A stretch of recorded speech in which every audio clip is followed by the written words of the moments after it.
जिस्म तो चंद रोजा, यह जिस्म चंद रोजा है, थोड़े वक्त के लिए मिला था और श्वासों की पूंजी खत्म होगी। हुक्म होगा खुदा का और खुदा का हुक्म होगा, वो फरिश्ते आएंगे, रूहों को जिस्म से खींच कर ले जाएंगे। ये रूह फना होगा जिस्म से और खुदा के दरबार में पेशी होगी। नेक बद कामों का मुजरा होता है और गुनहगारों के लिस्ट में नाम दर्ज होने पर ऐसे गुनहगार रूहों को दोजख के आगे भी दिया जाता है और इसका खेल खत्म हो जाता है।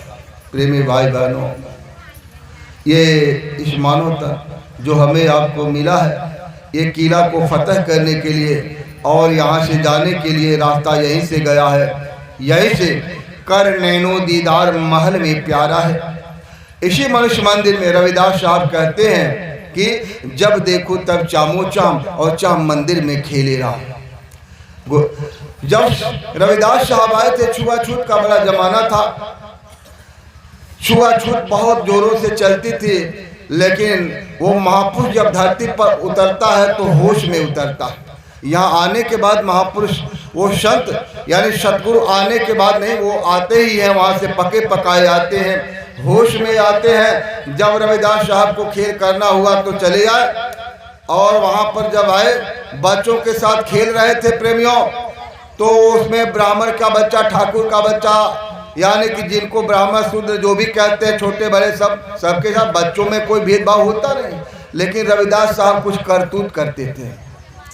और मिट्टी के लड्डू जैसे खिलौने बच्चे बनाते हैं, वो भी मिट्टी को गूंथकर और इतना बड़ा बड़ा लड्डू बनाते थे। मिट्टी का थाल बनाते थे, उसमें लड्डू को रखते थे और मिट्टी का भगवान बनाकर उसको चढ़ाते थे और जब बांटते थे प्रसाद तो सचमुच का लड्डू, घी का लड्डू हो जाता था। वो सचमुच के लड्डू बच्चे बड़े खुश रहते थे कि बड़ा अच्छा साथी मिला है और बढ़िया बढ़िया लड्डू खाते थे और घर में जाकर कहते थे कि रविदास बहुत अच्छा रविदास लड्डू खिलाए। और अपने अपने पिताजी से, माताजी से, तो पंडित जी के बच्चे जब कहते थे तो पंडित बड़ा नाराज, अरे जाति का ये है, शूद्र है, चमार है, उसका छुआ हुआ खाता है, वो नीच जाति का है, कहा ऐसा काम करना मत। लोगों बहुत डांट पड़ी, अगर तू उसका छुआ खाएगा तो कल से तुम्हारा खेल बंद, घर से निकलना बंद। तो ऐसा हुआ तो बच्चे कहाँ मानने जाए। अगले दिन फिर गए तो बच्चों ने कहा कि रविदास ये बताओ ये जाति क्या होता है भाई। तो रविदास साहब तो जानकार थे, जानते थे ऐसा होगा, इसीलिए तो खेल करते थे। आए प्रेमियों, रविदास साहब कहा कि अच्छा तू जानना चाहते हो, तुम जानना चाहते हो जाति क्या होता है? कहा कि हाँ जानना चाहते हैं। वो जानते थे कि तो बड़ा चमत्कारी है, कुछ न कुछ बताएगा। रविदास साहब दौड़ते हुए गए, बबूल का पेड़ था और बबूल के पेड़ से एक कांटा को तोड़ कर लाए। कहा तुम लोग सब लोग जाओ, एक एक कांटा तोड़ कर लाओ। तो सारे बच्चे दौड़ कर गए और सब लोगों ने बबूल के एक कांटे तोड़ लाए। तो है प्रेमियों, तो रविदास साहब ने कहा कि देखो उस कांटे को ऐसे उंगली में चुभोया और ऐसे जब दबाया तो उससे क्या निकला? रक्त निकला, वो खून निकला। रक्त का रंग कैसा था? लाल था। कहा अरे भाई देखो इसमें से तो खून निकल रहा है और ये लाल रंग का निकल रहा है, जरा तुम लोग अपने अपने उंगलियों से खून निकालो। तो कांटे को दबाकर सारे लोग बड़े कौतूहल में हो गए और सारे बच्चों ने ऐसे कांटे को चुभोया और निकाला। तो सब लोग अरे रविदास हमारा भी लाल खून है। वो कहता रविदास देखो हमारा भी लाल है। वो कहता हमारा भी लाल है। वो कहता हमारा भी लाल है। रविदास साहब ने कहा अरे भाई जब सबका खून लाल है, सबको एक ही मनुष्य शरीर मिला, सबके अंदर खून एक ही है, तो जाति कहाँ से अलग अलग हो गए? अरे प्रेमियों, कितना सरल भाषा महात्माओं का, कितने सरल अंदाज में उन्होंने बता दिया। बच्चों ने नहीं माना माता पिता की बात। बाद में किसी ने शिकायत कर दी राजा को। राजा को शिकायत हो गई। राजा ने उसके पिता को बहुत हड़काया राजा, लेकिन यह बात जब इसका कोई हल निकला तो राजा ने ऐलान कर दिया कि भरे सभा के बीच में फला तारीख को, इस तारीख को यानी रविदास को दंड दिया जाएगा। रविदास की तलब हुई और पूरे राज्य के लोगों की भीड़ लग गई और कहा 7 दिन के भूखे शेर के सामने इसको छोड़ दिया जाएगा। चारों ओर से बैरिकेडिंग थी। रविदास साहब को ले जाया गया और उसमें डाल दिया गया। लोग रविदास साहब के घर के लोग रो रहे थे और उस कौतूहल को यानी तमाशा को देखने के लिए भीड़ इकट्ठा थी। उधर भूखे शेर को छोड़ा गया। रविदास साहब, नजरों में करिश्मा होती है महात्माओं की, महापुरुषों में सारा खेल तो नजरों से होता है। उन्होंने जैसे ही शेर ने रविदास को देखा और उन्हीं नजरों में रविदास साहब ने अपनी नजरों को डाल दिया और शेर को जब दर्शन मिला उस मालिक का, उस प्रभु का जब साक्षात्कार हो गया, वह शेर वहीं पर पीछे के दोनों टांग पर खड़े होकर आगे के दोनों पैरों को वैसे करके प्रणाम किया और नीचे माथा को टेक लिया और वहां से वापस चला गया। इस कौतूहल को दुनिया के लोगों ने देखा। प्रेमी भाई बहन, रविदास साहब की बड़ी बड़ी कहानियां, उधर नहीं जाऊंगा। तो रविदास साहब कहते हैं भगवान कहाँ मिलता है? लोग चमड़े की पहचान कौन करता है? उसी को तो लोग कहते हैं, उसी के लिए तो जाति बना दिया। जो चमड़े की पहचान करता है तो सब लोग, हम लोग भी चमार है। जब जो चमड़े की पहचान करता है उसी को कहा गया चर्म का। तो रविदास साहब कहते हैं कि जब देखो तब चामो चाम और उसी चाम मंदिर में खेले राम। का इसी चमड़े के मंदिर में भगवान भी मिलता है, इसी में रामलीला, इसी में कृष्ण लीला, इसी में हरि कीर्तन, इसी में अखंड वाणी, देववाणी, ब्रह्मवाणी, इसी में कलमा, इसी में आयतें, इसी में बागे अजब एजाशमा, पांचों नौबत बाजती हो 36 राग, इसी में सारा चीज होता, सारा खेल होता। वो sound of God, spiritual sound, सब इसी में तो होता है। ऐसा तो है नहीं कि वो ब्राह्मण के शरीर में होता है या शूद्र के वैश्य में जो जातियां बनाई, ऐसा नहीं। वो तो इसी मनुष्य मंदिर में और इसी घट पे होता है। तो है प्रेमी भाई बहनों, कहते हैं कि जब देखो तब चामो चाम। मैं तो देखता हूँ उस भगवान ने जो भी रचना बनाया, ये सब हम लोगों का सब चमड़े का ही रचना, सब चमड़े ही, चारों ओर चमड़े का खेल है, चाम का खेल है। और इसी चाम के ही मंदिर में भगवान को भी देखता हूँ, परमात्मा के भी दर्शन इसी चमड़े के मंदिर में होता है। जब देखो तब चामो चामो चाम मंदिर में खेले राम।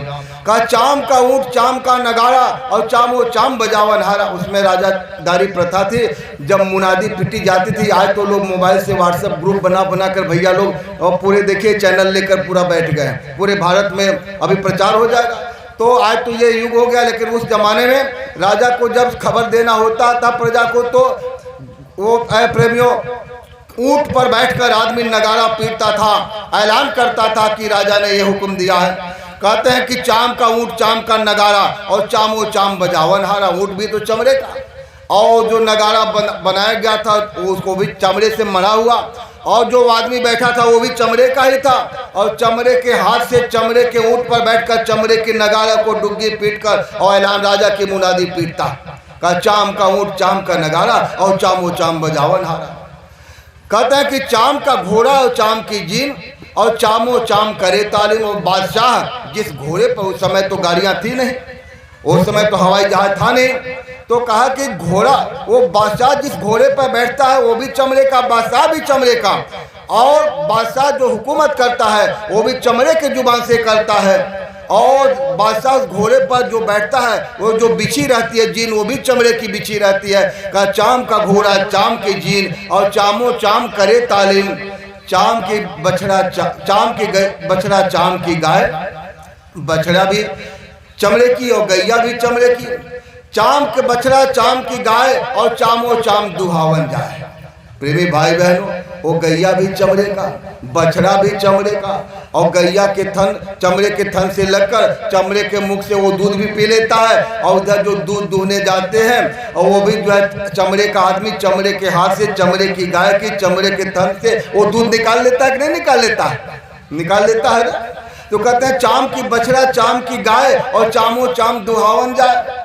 कहाँ रविदास, चाम हमारा भाई और इसी चाम मंदिर में दे राम दिखाई। इसी चमड़े के मंदिर में भगवान का दर्शन होता है और आप चमड़े से भेद करते हैं। अरे प्रेमी भाई बहन, ऐसे ऐसे महात्मा इसी भारतवर्ष की पावन भूमि पर यहाँ पधारे। आज उसी काशी की नगरी से हमारे भैया लोग आए। आज 5 मूर्तियाँ, 5 प्रेमी आए हैं अपने यहाँ कल कार्यक्रम करके। प्रेमी भाई बहनों, तो ऐसे यह मानव तन में उस परमात्मा का दर्शन होता। बाहरी और बाहर में कहीं वो मालिक मिलता नहीं। और यही बात जब तबरेज साहब ने कहा तू जानता नहीं, ऊपर में बड़े बड़े पहाड़, बड़े बड़ी नदियां, बड़े बड़े समुंदर, और यही तो रामचरितमानस भी कहते लोग। रामचरितमानस में आप पढ़ते हैं, मुदेव नयन त्रसित जग भयऊ, पुण्य चितवत कौशलपुर गयऊ। आंखों को बंद किया और तब जाकर ये घट ये वज्र किवाड़ा यानी खुला, और तब जो है दर्शन करते हुए यानी उस राम के दरबार में पहुंचा। कौशलपुर राम का दरबार जहाँ लगता है वहाँ पहुंचा और राम का दर्शन किया। मोहि बिलो की राम मुस्काही और बेसत गए तुरंत मुख माहे। वो प्रसन्न हो गए, अपने मुख को खोल दिया। अब महात्माओं के लिखी हुई बात की अर्थ का अनर्थ लोग लगा लेते हैं। महापुरुष अंदर के ज्ञान से लिखते, अपने अंदर की दृष्टि से लिखते, और हम आप बाहर के ज्ञान से तोलते हैं, तो भला वो कैसे खाएगा, मेल कैसे खाएगा। बड़ा दुर्भाग्य है। गोस्वामी जी महाराज जिन्होंने 25 साल की उम्र में पूरे पद को जो प्राप्त हो चुके थे, ऐसे मालिक की लिखी हुई सदग्रंथ आज रामचरितमानस से बड़ा कोई ग्रंथ नहीं पूरे भूमंडल पर। और ऐसे लिखे हुए ग्रंथ के ऐसे अज्ञानी लोग, ऐसे मूर्ख लोग, जैसा कि पंडित जी ने कहा था ना भी बैठकर कि मूर्ख कौन होता, पढ़े लिखे लोग मूर्ख होते हैं। मूर्ख हृदय न चेत, जो गुरु मिले बिना जिसम, और फूल पर बेत यद्यपि सुधा बरसई सुमन। तो कहते हैं कि वो मूर्ख, तो ऐसे मूर्ख आज हमारे देश के बागडोर संभालने वाले लोग रामचरितमानस के पन्नों को फाड़ रहे हैं, पन्ने को फाड़ रहे हैं। अरे उससे क्या होगा? महात्माओं के लिखे हुए ग्रंथों को फाड़ रहे हो अज्ञानता में। अरे प्रेमी भाई बहन, तो गोस्वामी जी महाराज ने तो बहुत कुछ लिखा। अब वो कहते ढोल गंवार शूद्र पशु नारी सकल ताड़ना किए अधिकारी। ज्ञान अपना कुछ है नहीं, रामचरितमानस को जाना नहीं कि वो अंदर का ज्ञान है, सारा आध्यात्म भरा हुआ है। उनको क्या पता ढोल क्या है, गंवार क्या है, शूद्र क्या है, पशु क्या, उनको क्या मालूम। तो इसलिए प्रेमी भाई बहनों, बहुत कुछ गोस्वामी जी महाराज ने लिखा। पूजा है विप्र सकल गुणहीना, शूद्र न पूजा विप्र यानी वेद प्रवीणा। तो लोगों ने कहा ये ब्राह्मण थे, ब्राह्मणवादी व्यवस्था लिख दी। अब उनको पता ही नहीं बोलने वाले को कि गुण होता क्या है, गुण ही नहीं पता, तो वो क्या जानेंगे। जब महात्माओं के कदमों में गए होते तब पता चलता कि 3 गुण होते हैं, सत्य रज तम। यह सारी संसार जो है त्रिगुणात्मक है, 3 गुणों में सारी रचना हुई है। 3 गुण और प्रेमी भाई बहनों, जिसको पता ही नहीं, जो इससे परे हो जाता है, गुणातीत हो जाता है, वो विप्र होता है। तो ऐसे विप्र तो पूजनीय होते ही है, तो उनको पता नहीं, वो कहते हैं ऐसे ब्राह्मणवादी व्यवस्था। महात्माओं के लिखी हुई बातों का ऐसे गोस्वामी जी महाराज ने लिखा कि मुदे उन्हें तसित जग भयो पुण्य चितवत कौशलपुर गयो मोह बिलो की राम मुस्काहे और बेसत गयो तुरंत मुख माहे। तो लोग कहते हैं कि भगवान खुश हो गए, बड़ा सा मुंह, और वो किया मुख के अंदर वो घुस गए। तो कहाँ चले गए? पेट में। लोग ये लगा पेट में चले गए। उधर माज का उधर मैंने पेट कहते, उधर माज सुनवंडज राया और देखो ब्रह्मांड निकाया। यानी भगवान राम के पेट में बड़े बड़े ब्रह्मांड को देखा, ऐसा अर्थ लगाते। जबकि गुरु महाराज ने कहा कि बच्चा का बेसत गयो तुरंत मुख, मुख कहते हैं द्वार को, जैसे किले का मुख हो गया, दरवाजा हो गया। तो ऊपर जाने का जो रहता था, जब भगवान प्रसन्न हो गए कि गुरु की दया कृपा से यह जीव आ गया, तो आगे जाने का रास्ता वो द्वार को खोल दिया। तो ऊपर गए तो बड़े बड़े ब्रह्मांडों को देखा। उधर माज सुनवंड अजराया देखे बहु ब्रह्मांड निकाया। कहते कोटिन चतुरानन गौरीशा अगणित उडगन रवि रजनीशा और कोटिन लोकपाल जमकाला अगणित भूधर भूमि विशाला। कहते हैं बहुत, कहते हैं कोटिन करोड़ों ब्रह्मा करोड़ों विष्णु को देखे, करोड़ों शंकर को देखा, बड़े बड़ी रचना को देखा, बहुत बड़े बड़ी रचना को। कहते हैं कि सागर सर सर विपिन अपारा, बड़े बड़े समुंदर को देखा। कहाँ देखा? आंखों को बंद करके देखा। अब जब भगवान राम जब द्वार को खोल दिया आगे जाने का, ऊपर के ब्रह्मांडों की रचना बता रहे हैं। जब वहाँ ऊपर के चेतन मंडलों में जब मैं पहुँचा तो क्या देखा? बड़े बड़े ब्रह्मांड। कहा कि वो कहते हैं सागर बड़े बड़े समुंदर, सर बड़े बड़े तालाब, बड़े बड़े झील, और विपिन बड़े बड़े जंगल, और विपिन अपारा, सागर सरिसर विपिन अपारा, और नाना भांति सृष्टि विस्तारा। अनेक प्रकार से सृष्टि का विस्तार हमने देखा। कैसे देखा? मुदे उन्हें नाकों को बंद करके देखा, बंद करके देखा। कहते नाना भांति, कहा कि सागर सरिसर विपिन अपारा, नाना भांति सृष्टि विस्तारा, रचना अधिक एक से एका। कहते हैं कि अनेक ब्रह्मांडों को देखा, बहुत से ब्रह्मांड, रचना अधिक एक से एका, बहुत सी रचना देखा। जो नहीं देखा नहीं सुना, जो कभी इस जीवन में नहीं, जीवन काल में नहीं देखा, जो संपूर्ण जीवन काल में जो सुना नहीं था, जो नहीं देखा नहीं सुना, और जो मनहु न समाए, और सो सब अद्भुत देखे, वो बरनी कवन विधि जा, कैसे वर्णन किया जाए। तो ऐसी जब ऐसे मालिक की दया होती है कभी कभी किसी भक्तों के ऊपर, तब प्रेमियों, तब जाकर यह दशा ऐसे प्रेमी की होती है। प्रेमी भाई बहनों, तो रविदास साहब कहते हैं कि कहे रविदास चाम हमारा भाई, इसी चाम मंदिर में दी राम दिखाए। ये कवि साहब लिखते हैं कि कर नैनो दीदार महल में प्यारा है, इसी मनुष्य मंदिर में वो भगवान है। अरे तो तुमको दीदार करना है, इसी में आप देखो।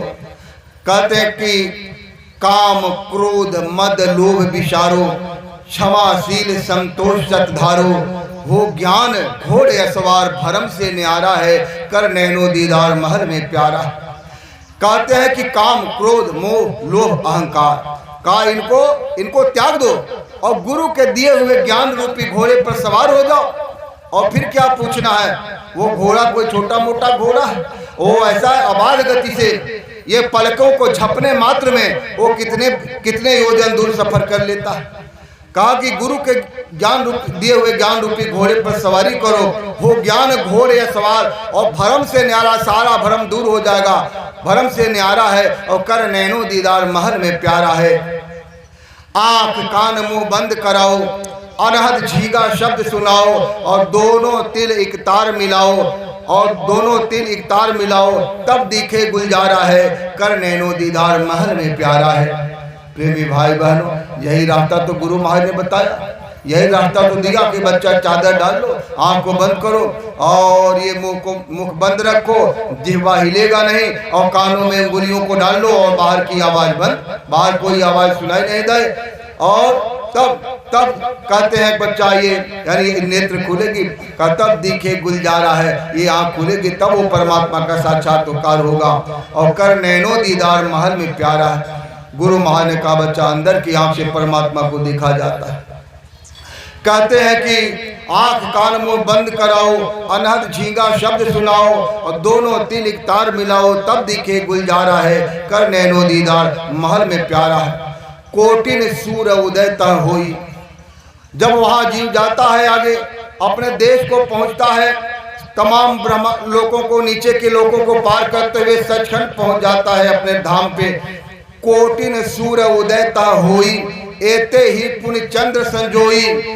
कहते हैं और कहते हैं कि एते ही पुण्य चंद्र संजोई, पुरुष रोम सम एक न होई, ऐसा पुरुष निहारा है, कर नैनो दीदार महल में प्यारा है।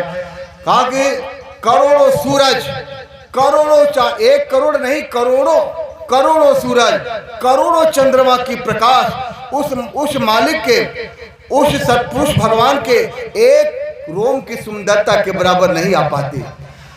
उस सत्पुरुष के एक रोम में जो सुंदरता है, एक रोम में, वो यहाँ के अरबों खरबों सूरज चांद मिलकर भी, यानी करोड़ों सूरज और चांद सितारे मिलकर भी उसके आगे लज्जित होती हैं। ऐसा पुरुष का दर्शन हमने किया। कैसे किया? आंखों को बंद करके, कर नैनो दीदार, आंखों को बंद करके किया, अंदर की आंखों से किया। कहते हैं आगे अलख लोक है भाई, कहा इतना ही नहीं, आगे और भी है, आगे अलख लोक है भाई। अलख पुरुष की तह ठकुराई, वहाँ अलख पुरुष महाराज बैठे हुए हैं। वो अलख पुरुष की शोभा कैसे है? अरबन सूर रोम इक नाही, अरबन सूर रोम इक नाही, ऐसा अलख अपारा है, कर नैनो दीदार महल में प्यारा है। जब मालिक की दया हो गई, गुरु महाराज ऊपर ले गए और वहाँ अलख लोक में जब गए तो उस अलख पुरुष साक्षात हो गुरु महाराज अलख पुरुष बनकर बैठे विराजमान। उनके एक रोम, कहा कि अरबों सूरज और चांद सितारे मिलकर भी उनके एक रोम की सुंदरता में नहीं आती, एक रोम की सुंदरता की आगे लज्जित होती है। ऐसे अलग पुरुष का साक्षात्कार किया। फिर कहते हैं इतना ही नहीं, आगे अगम महल एक साजा, अगम पुरुष ताको है राजा, अगम पुरुष ताको है राजा। कहते हैं कि वो आगे अगम पुरुष, वो अगम पुरुष, अगम लोक है जहाँ अगम पुरुष बैठे हुए हैं। खरबन सूर रोम एक लाजा, ऐसा अगम या पारा है, कर नैनो दीदार महल में प्यारा है, कर नैनो दीदार महल में प्यारा है। का आगे अगम पुरुष अगम लोक में विराजमान है। का खरबों सूरज, यानी खरबों सूरज रोम एक लाजा, उनके एक एक रोम के प्रकाश के आगे खरबों सूर्य के प्रकाश लज्जित होते हैं। ऐसा अगम पुरुष का दीदार किया। लेकिन कहा कि इतना ही नहीं, इसके आगे भी है। का आगे अकह लोक है भाई यहाँ तो नाम भी करण हो गया कि ये सतलोक, ये अलख लोक, अगम लोक, लेकिन उसका कोई नाम नहीं, वो कोई नाम नहीं, अकह है या पार है। आगे अकह लोक है भाई। और पुरुष अनामी तहा रहाई, पुरुष अनामी तहा रहाई, कौन उसको बयान कर सकता है? जो पहुंचा जानेगा वाही, कहन सुनन से न्यारा है, कर नैनो दीदार महल में प्यारा है। इसी महल में परमात्मा, उसी में वो मिलता है। कहते हैं इसी महल में वो मालिक मिलता है। शब्द विहंगम चाल हमारी, शब्द विहंगम चाल हमारी, कहे कबीर सतगुरु दैतारी, और खुले कपाट शब्द झनकारी, अंड पिंड के पार, और सो निज देश हमारा है, कर नैनो दीदार महल में प्यारा है। ऐ प्रेमी भाई बहनों, ऐसा मालिक, ऐसा हमें आपको मिल गया। वो दौलत देकर, वहाँ का वीजा देकर, वहाँ का पासपोर्ट, वहाँ का वीजा दे दिया, और वो जहाज लेकर खुद ही आए, खुद ही वीजा भी दे दिया, पासपोर्ट भी बना कर दे दिया। अब हम बैठ नहीं सकते। तो इसमें साईं के दरबार में कमी कछु की नाही, बंदा मौजिन पावही, चूक चाकरी माही। ऐ प्रेमी भाई बहनों, ऐसे मालिक के दरबार में पहुंचकर भी, ऐसा नाम रूपी जहाज को पाकर भी, और उसकी टिकट को पाकर भी हम बैठने नहीं जाते, इससे बड़ा दुर्भाग्य क्या हो सकता है। परम पूज्य स्वामी जी महाराज ने कहा, बच्चा, कहा कि अगर मंजिल पाना है तो तुमको कैसे बनना होगा। कहा, अरे बच्चा, एक गांव में एक कुत्ता रहता था, एक गांव में कुत्ता रहता था। गांव के कुत्ते उस कुत्ते को बड़ा छेड़ते थे, कुत्ते ही कुत्ते को परेशान कर रहा है, यानी उसकी जाति बिरादरी के लोग ही उसको परेशान करते थे, और बाकी बात छोड़ दीजिए, वो अपने जाति बिरादरी से ही परेशान था। और कुत्ते बड़ा भौंकते थे, उसको परेशान करते थे। प्रेमी भाई बहनों, उस गांव के बच्चे उसको पत्थर से मारा करते थे, मार मार के उसको हालत खराब कर देते थे। तो उसके एक साथी कुत्ता था, तो साथी कुत्ते ने कहा, भाई अरे इस गांव में क्या रहना है तुमको, पता नहीं है गांव के लड़के तुम ही को क्यों मारते हैं। और बगल में एक बड़ा अच्छा गांव है, 12 कोस दूर पड़ता है यहाँ से, 12 मील, वहाँ जाओ, वहाँ के लोग बड़े अच्छे हैं, बड़ा अच्छे से तुमको रोटी भी टुकड़ा भी मिलेगा, अच्छे से रहोगे। तो उसने भी सोच लिया कि यह लड़के बहुत परेशान करते हैं, तो उसने वो तय कर लिया, अपने अंदर इरादा बना लिया कि ठीक है, इस गांव में नहीं रहूँगा, मैं जाता हूँ वहाँ पर। तो कुत्ते ने बताया, वो चले गए। आए प्रेमियों, वो कुत्ता अपने गांव की सीमा को छोड़कर करीब 2 मील आगे गया तो थोड़ा थक गया, एक पेड़ के नीचे सोचा आराम कर लूं। जब वहां आराम करने को थोड़ा बैठा तो आए प्रेमियों, उस गांव के कुत्तों ने देखा ये हमारे गांव में नया कुत्ता कहां से आ गया। अब उन कुत्तों ने वहां दौड़ाया, भौंकना शुरू किया, और वो कुत्ता जो है सोचा, अरे ये तो हमारी जाति के लोग, वहां तो बच्चे मारते थे, हमारी ही जाति बिरादरी के लोग हमको दौड़ा रहे। अब वो कुत्ता जो है क्या किया, दुम दबाया और भागा तेजी से। कुत्ते जब तेजी से भागते हैं तो दुम दबा कर भागते हैं, और दुम दबाया और भागा तेजी से सर पर, भागते जान बचाकर भागा, भागते भागते भागते फिर अगला गांव आया। तो कुत्ते तो अपने गांव में वापस अपने सीमा में, आगे गांव में नहीं गए। तो वहां जब गए सोचा अब आराम कर, फिर वहां पर गया। प्रेमी भाई बहनों, तो वहां के कुत्तों ने देखा कि ये नया कुत्ता कहां से आ गया। अब वो कुत्ते लगे भौंकने, अब वो कुत्ता फिर दुम दबाया और भागा तेजी से, भागते भागते फिर आगे गया। तो सोचा कि फिर ये ऐसे करते करते प्रेमी भाई बहनों 12 मील की दूरी थी। सोचा कि एक दिन में अगर 2 मील भी चलूंगा तो 6 दिन में पहुंच जाऊंगा। लेकिन अरे प्रेमी भाई बहनों, 6 दिन की बात कौन करे, जो यात्रा जो मंजिल उसको 6 दिन में पूरा करना था और एक ही दिन में वो पूरा कर लिया। वो गुरु महाराज ने कहा, बच्चा मालूम है एक ही दिन में मंजिल को कैसे पा लिया? क्यों पा लिया? क्योंकि उसने दुम दबाने की आदत डाल ली। उस कुत्ते ने दुम दबाने की आदत डाली। तो गुरु महाराज ने कहा, अरे प्रेमियों, ऐसे ही तुम दुम दबाना सीख लो। अगर मंजिल को पाना है तो दुम दबाने की आदत डाल लो, वो मंजिल दूर नहीं है। साईं के दरबार में कमी कचूक की ना है, बंदा मौज न पा वही तो चूक चाकरी मार। गुरु महाराज ने कहा बच्चों दुम दबाने सीख लो। तो है प्रेमी भाई बहनों, दुम दबाया किसी ने? कोई दुम दबाने वाला नहीं है। दुम कैसे दबाना है? तो आप अपने अपने दुम आप खोजेंगे तो शरीर में कहाँ मिलेगा। दुम दबाने का मतलब ये है कि तुम जो है समाज में परिवार में रहो लेकिन उससे दूर रहो। गुरु महाराज ने कहा कि तुम अपने यानी ये समझो कि यहाँ कोई अपना नहीं है। तुम परिवार से, बच्चों से, पत्नी से, पति से, समाज से यानी धीरे धीरे उदासीन होते जाओ। संसार से अपने आप को उदासीन कर लो, उदासीन बन जाओ। गुरु महाराज ने कहा बच्चा वो कमल का फूल जो है देखो, वो कीचड़ में उसका जड़ होता है लेकिन देखो वो पानी से ऊपर खिलता है।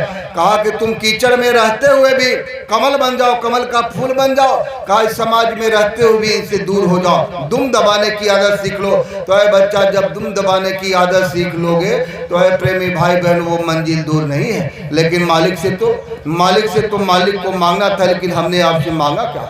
शाह कबीर कहते हैं का मांगू कछु थिर न रहाई। कहते हैं गुरु महाराज मैं आपसे क्या मांगू, मैं देखता हूँ कि ये सारा संसार ही चलायमान है, यहाँ कोई भी रुकने वाला नहीं है, यहाँ अस्थिर है, चलायमान है, तो मैं आपसे क्या मांगू ये मुझे समझ में नहीं आता। 1 लख पूत सवा लख नाती, तारावन घर दियान पाती, का मांगू कछु थिर न रहाई। कहा कि इसी धरती पर 1 लाख पुत्र, सवा लाख जिसके नाती थे, ऐसा वैभवशाली, ऐसे सोने की नगरी में रहने वाला, ऐसा प्रतापी, चरत दशानन धरती डोले, ऐसा राजा दशरथ भी आए। अरे वो कहते हैं कि वो लंकापति रावण वो भी तो चला गया, अपने उसके 1 लाख पुत्र, सवा लाख नाती, लेकिन उसके घर में दिया जलाने वाला कोई नहीं दिखाई देता। तो हे भगवान मैं आपसे क्या मांगू? लंका सी कोट समुद्र सी खाई, कितना सुरक्षित जगह था। लंका सी कोट दुर्ग पर, वो त्रिकूट गिर पहाड़ पर, वो वहां पर लंका बसा हुआ और चारों ओर खाई थी, समुद्र से की सुरक्षा थी। लंका सी कोट समुद्र सी खाई, तारावन की पता न पाई, का मांगू कछु थिर न रहाई। कहते मैं आपसे क्या मांगू, फिर क्या मांगू? आवत संग न जात संगाती। ऐ प्रेमी भाई बहन, न तो कोई आता है साथ में, आते समय न कोई साथ देता है, न जाते समय साथ देता है। शाह कबीर कहते हैं आवत संग न जात संगाती, कहा भय डर बांधे हाथी। का क्या होता है? तुम्हारे दरवाजे पे हाथी बधे हैं, फौज फाटक सेना खड़ी है, तुम राजमहल में रहते हो, उससे क्या मतलब? अरे उससे क्या लेना देना?